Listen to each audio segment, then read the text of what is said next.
We've all been sold this romantic image of what a writer is, of what writing is. You picture Hemingway, hunched over a typewriter in a dark room, bleeding onto the page, fueled by existential dread and gin.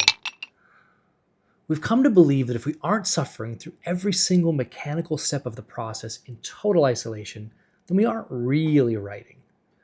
But here's the uncomfortable truth. That lonely scribe model, it can be a recipe for burnout and even mediocre ideas.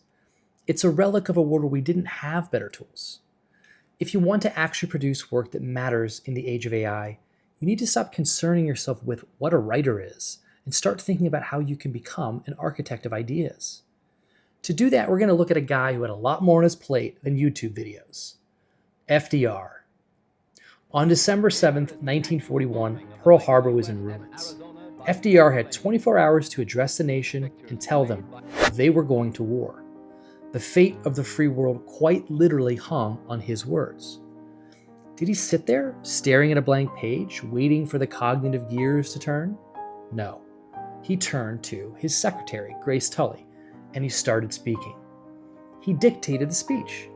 He let her handle the mechanical act of typing. The original draft said, "A date that will live in world history." It's a fact. It's accurate. It's also completely forgettable. So FDR, realizing this, took a pencil and changed it to infamy. He didn't waste his limited mental energy on the typing. He saved it for that one word that would define a century. That's the human layer: judgment, moral clarity, resonance. Yesterday, December 7th, 1941, a date which will live in infamy. Here's why your traditional writing process is actually making you dumber. Your brain thinks at about 4,000 words per minute, but you type at what, 40, 50? You are literally throttling your own intelligence through your fingertips. By the time you finish typing a complex paragraph, you're too exhausted to even ask if the idea is actually good. You're just happy the sentence is over. When you use AI to externalize your ideas instantly, you aren't skipping the work. You're moving the work to a higher level. Because the AI gives you a draft in seconds, you now have hours to provide feedback on the quality of ideas. You can see your thoughts reflected back at you in a mirror. Instead of one slow, agonizing draft, you can run 10 iterations of feedback. You're trading mechanical effort for intellectual depth. You're thinking better, more often, and with greater clarity. Most people use AI to write because they want the easy button.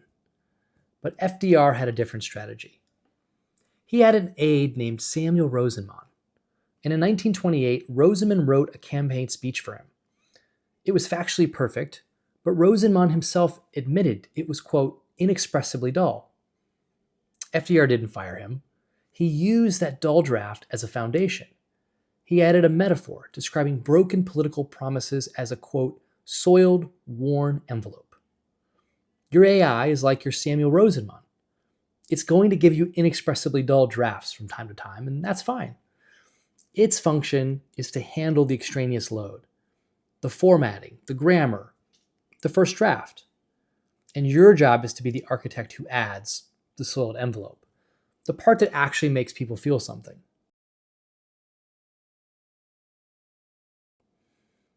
One of the biggest traps in writing is first idea bias. You get so attached to your first draft that you can't see its flaws. In 1936, FDR used a multi-prompt strategy for his acceptance speech. He secretly hired two different teams to work on the same speech at the same time. Team A wrote a militant, aggressive, bare-fisted speech designed to give battle to his enemies. And Team B wrote a moderate, conciliatory speech based on faith, hope, and charity. When the drafts came in, he laid them side by side. He used them as a menu of options. He took the teeth from the militant version and the heart from the conciliatory one. You can do this in 10 seconds with AI. Don't just ask for a draft, ask for rival drafts. Give me the aggressive, high-energy version. Now, give me the calm, professional version. If you aren't looking at your options, you aren't thinking. You're just validating your own ideas and your own ego. The goal of all this tech isn't to write more garbage. The world has enough of that. The goal is to think better.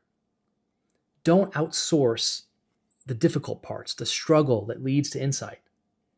The parts of writing that are difficult, the planning, the critical review, the deep synthesis, those are the parts that make you a better thinker. So offload the mechanical crap so you can do the heavy lifting of being a human, making choices that matter. Stop being a scribe. Be the architect.